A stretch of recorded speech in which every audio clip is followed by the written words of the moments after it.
Elle a commencé à faire des choses que Junior ne comprenait pas. Ce jeu était complètement différent de celui qu'il jouait avec ses amis à l'école. Junior avait seulement 10 ans et était à l'école primaire. Il adore jouer au football avec ses amis et lire des livres d'histoire. Mais la plupart du temps, Junior revenait de l'école dans une maison vide parce que ses parents étaient toujours au travail. Et madame a qui possédait une grande boutique au marché. Il travaillait très dur tous les jours pour gagner de l'argent. Il voulait offrir une bonne vie à Junior.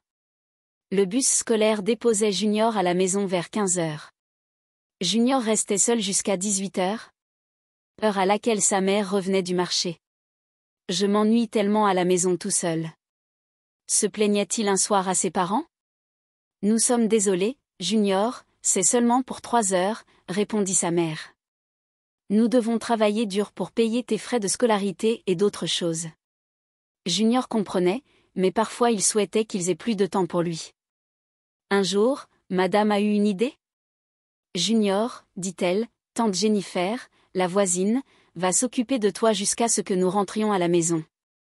Tante Jennifer était leur voisine. C'était une jeune femme d'une vingtaine d'années qui vivait seule. Elle était toujours souriante et amicale. Alors les parents de Junior lui faisaient confiance. D'accord, maman, dit Junior. Il connaissait bien tante Jennifer. Elle était très amicale et lui offrait toujours de petites friandises. Et c'est ainsi que Junior commençait à rester chez tante Jennifer après l'école. La maison de tante Jennifer était petite mais très propre. Elle accueillait toujours Junior avec une assiette de nourriture et un grand sourire. Junior vient manger. Comment s'est passée l'école aujourd'hui? Demandait-elle. Au début, Junior se sentait timide. Mais tante Jennifer était gentille et racontait des histoires drôles. Elle le laissait aussi regarder des dessins animés à la télé. Junior commençait à apprécier de rester là-bas. Un jour, tante Jennifer lui offrit un cadeau spécial. C'était un nouveau ballon de football. C'est pour toi, Junior, dit-elle. Tu es comme le petit frère que je n'ai jamais eu. Merci, tante Jennifer, dit Junior en souriant. Mais bientôt, les choses commençaient à changer. Un après-midi, après que Junior eut fini ses devoirs, tante Jennifer s'assit près de lui sur le canapé. Junior, dit-elle, jouons à un jeu spécial. C'est juste pour nous. Ne le dis à personne, d'accord? Junior ne comprenait pas, mais tante Jennifer souriait. Alors il pensait que c'était sans danger. Elle commençait à faire des choses que Junior ne comprenait pas. Ce jeu était complètement différent de celui qu'il jouait avec ses amis à l'école. Junior se sentit confus et mal à l'aise. Je n'aime pas ce jeu, dit doucement Junior. Ne t'inquiète pas, tu vas bientôt l'adorer, répondit tante Jennifer, lui donnant des instructions alors qu'elle le faisait explorer son corps. Ce qui rendait Junior encore plus confus, c'était le son que faisait tante Jennifer. Ses expressions faciales et la façon dont son corps vibrait sous ses touches. Il essayait de comprendre ce qui se passait, mais il n'y arrivait pas. Il ressentit une sensation étrange alors qu'elle le touchait en bas de son corps. Et lui demandait de le mettre en elle. Le jeu dura 1 heure. Puis tante Jennifer lui dit que c'était leur petit secret. Et qu'il ne devait pas en parler à ses parents. Junior n'aimait pas ce jeu, mais il avait peur de parler. Et si ses parents ne le croyaient pas? Et si tante Jennifer se mettait en colère? Les jours passèrent et se transformèrent en semaines. Junior commença à redouter d'aller chez tante Jennifer. Les jeux le mettaient mal à l'aise et quelque chose en lui disait que ce n'était pas bien. Il souhaitait que ses parents soient plus souvent à la maison. Au fil des jours, Junior se sentait de plus en plus mal à l'aise en présence de tante Jennifer. Elle lui souriait toujours, mais son sourire ne semblait plus le même. Il semblait différent, presque comme une tromperie. Junior ne savait pas quoi faire. Il ne pouvait même plus profiter de jouer avec son nouveau ballon de football. Parce que son esprit était toujours occupé par ce que tante Jennifer faisait. Il ne cessait de penser, et si quelqu'un découvre? Et si elle se met en colère contre moi? La nuit, Junior commença à remarquer quelque chose d'étrange. Il se réveillait avec son lit mouillé. Quelque chose qu'il n'avait pas fait depuis qu'il était tout petit. Au début, il pensait que c'était juste une erreur. Peut-être qu'il avait bu trop d'eau avant de se coucher. Mais le lit mouillé se reproduisait encore et encore. Junior se sentait embarrassé. Il ne voulait pas en parler à ses parents. Comment pouvait-il expliquer cela? Il ne comprenait pas pourquoi cela arrivait. Il n'avait jamais eu ces accidents auparavant. Mais maintenant il se produisait presque toutes les nuits. Un soir, après l'un de ces incidents, Junior s'assit seul dans sa chambre, se sentant triste et confus. Il voulait parler à ses parents, mais l'idée de tout leur expliquer le rendait encore plus effrayé. Le lendemain, tante Jennifer l'appelait à nouveau pour venir chez elle. Il sentit un nœud dans son estomac. Il ne voulait pas y aller, mais ses parents étaient occupés et il n'avait pas le choix. « Tante Jennifer, dit-il doucement en arrivant, je ne me sens pas très bien. J'ai mouillé mon lit. » Elle le regarda avec une expression étrange. « Ne t'inquiète pas, Junior, ce n'est rien. Cela arrive parfois. » Mais sa voix n'était plus aussi réconfortante qu'avant. Les jours suivants, l'accident se continuèrent. Junior devenait de plus en plus frustré. Pourquoi cela lui arrivait-il? Pourquoi se sentait-il toujours aussi effrayé et anxieux? Junior s'assit tranquillement dans sa chambre, fixant le mur. Sa poitrine était lourde et son estomac se tordait de nœuds. Il voulait tout dire à sa mère, mais les mots restaient coincés dans sa gorge. Ce soir-là, lorsque sa mère revint du magasin, elle avait l'air fatiguée, les bras chargés de sacs de courses. Junior la suivit dans la cuisine, rassemblant son courage. « Maman, commence à tirer doucement. »« Oui, Junior, » répondit-elle sans lever les yeux, déjà occupée à déballer les courses. Junior hésita, puis reprit. « Maman, je dois te dire quelque chose. C'est à propos de tante Jennifer. » Avant qu'il ne puisse finir, sa mère soupira fortement. « Junior, pas maintenant, s'il te plaît. J'ai eu une longue journée, dit-elle en essuyant la sueur de son front. Je dois encore cuisiner et ton père va bientôt rentrer. Est-ce que ça ne peut pas attendre? » Le cœur de Junior se serra. Il baissait les yeux, sentant les mots lui échapper. « Oh, d'accord, maman, » murmura-t-il en retournant lentement dans sa chambre. Mais cela ne pouvait pas attendre. Cette nuit-là, Junior se réveillait avec son lit encore mouillé. Il fixait les draps humides, la panique montant dans sa poitrine. « Qu'est-ce qui m'arrive? » pensa accent grave-t-il. Les larmes aux yeux alors qu'il se recroquevillait sous la couverture.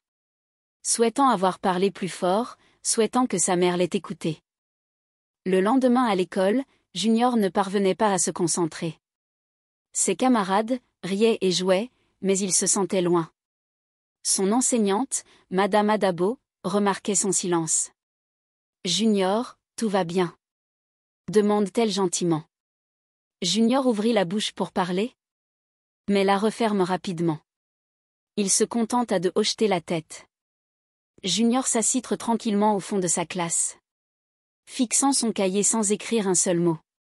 Les autres élèves riaient et répondaient aux questions. Mais Junior se sentait loin, piégé dans ses propres pensées. Madame Adabo, son enseignante, l'observa attentivement. Junior n'était plus lui-même. Autrefois vif et plein d'énergie, toujours prêt à participer. Il était devenu silencieux, distant et renfermé. Après le cours, Madame Adabo renvoyait la classe pour la récréation. Mais appela doucement. « Junior, attends un peu, s'il te plaît. » Junior se figea. Lentement, il rangeait ses livres et s'approcha de son bureau, la tête baissée. « Junior, je t'ai observé. » dit doucement Madame Adabo. « Tu n'es plus le même garçon que je connaissais. Tu es silencieux et ton travail n'est plus comme avant. Est-ce qu'il y a un problème à la maison? » Junior ne répondit pas. Il fixa le sol, sentant la tension dans sa poitrine. Madame Adabo se pencha un peu plus. « Écoute, je ne suis pas là pour te mettre dans le pétrin. Je veux juste t'aider.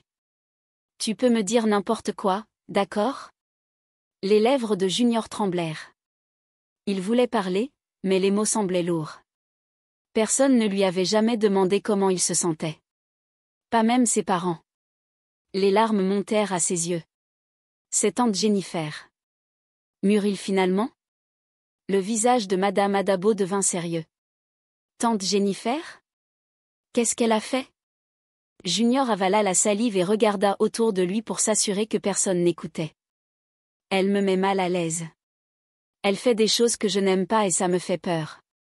Dit-il doucement, sa voix tremblante. Les yeux de Madame Adabo s'adoucirent, pleins de compassion. Elle tendit la main et prit doucement celle de Junior. Oh, Junior, je suis tellement désolée que tu aies ressenti ça. Merci de m'avoir fait suffisamment confiance pour me le dire, dit-elle avec précaution. Mais écoute, c'est très sérieux. Tu ne devrais pas porter ça tout seul. Je dois impliquer des adultes qui peuvent te protéger. Les yeux de Junior s'écarquillaient de peur. S'il te plaît, ne dis rien à mes parents. J'ai essayé, mais ils ne m'ont pas écouté. Je ne veux pas avoir d'ennui. Madame Adabo serra doucement sa main. Tu n'as pas d'ennui, Junior. Rien de tout cela n'est de ta faute. Je ne leur dirai rien sans ta permission. Mais je dois en parler à quelqu'un qui peut t'aider à te sentir en sécurité à nouveau. Tu me fais confiance. Junior hocha lentement la tête, ressentant un petit soulagement. Bien. Je te promets de gérer ça avec soi. Tu es très courageux de m'en avoir parlé. Plus tard dans la journée, après ses cours, Madame Adabo rendit visite au directeur de l'école et aux conseillers. Elle leur expliqua tout ce que Junior lui avait dit. Ils convinrent que c'était une affaire sérieuse qui nécessitait une attention urgente. Ils décidèrent de convoquer les parents de Junior à l'école pour une réunion privée. Lorsque Monsieur et Madame Aki arrivèrent, ils semblaient confus et inquiets. « Y a-t-il un problème avec les études de Junior ?» demanda Monsieur Aki. Madame Adabo prend une profonde inspiration. « Oh non, monsieur, ce n'est pas une question académique. C'est plus grave. Junior m'a confié quelque chose qui concerne profondément sa sécurité. » Les parents de Junior échangèrent un regard. « De quoi parlez-vous ?» demanda sa mère. Madame Adabo expliquait doucement les mots de Junior, en faisant attention mais avec fermeté. Elle leur raconta comment leur fils se sentait effrayé et mal à l'aise à cause de tant de Jennifer, leur voisine.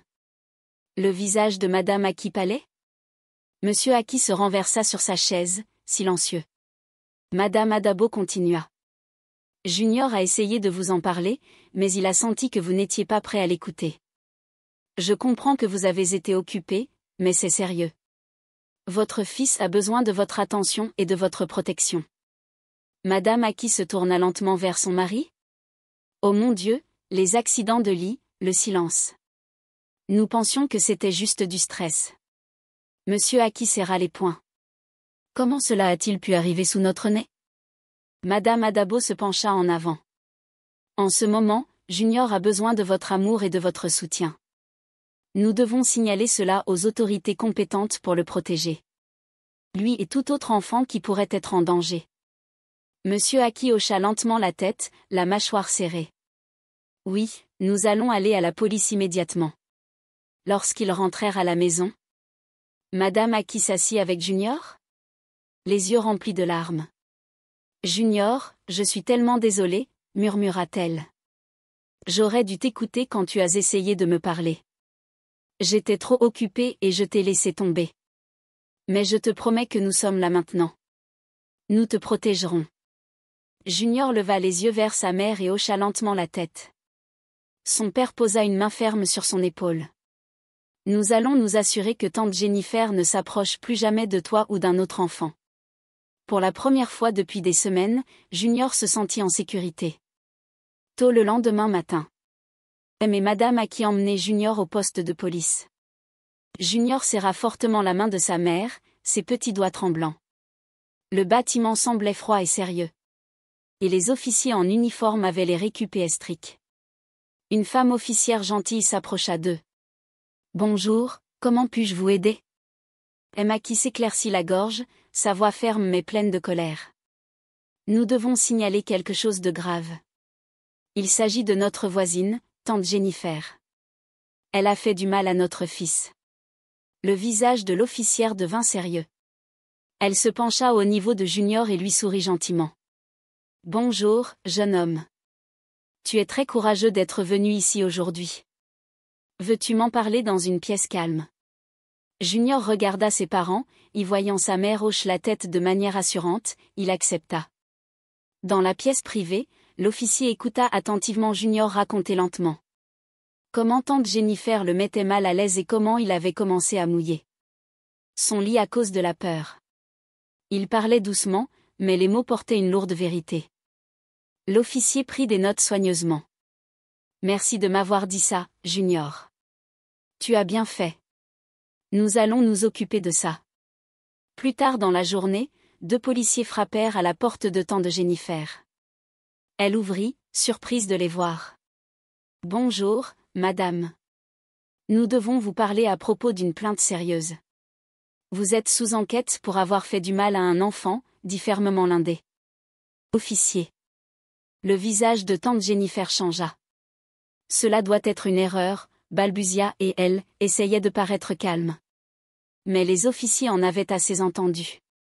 Ils lui passaient les menottes et l'emmenaient hors de la propriété, sous le regard choqué des voisins. Junior, regardant depuis sa fenêtre, ressentit un étrange mélange de soulagement et de peur. C'était réel maintenant. Tante Jennifer était partie. Elle ne pouvait plus lui faire de mal. Les jours passèrent et la maison semble différente. Junior n'avait plus à aller chez la voisine après l'école. Ses parents prenaient désormais des tours pour rester à la maison pour venir le chercher. Plus tôt.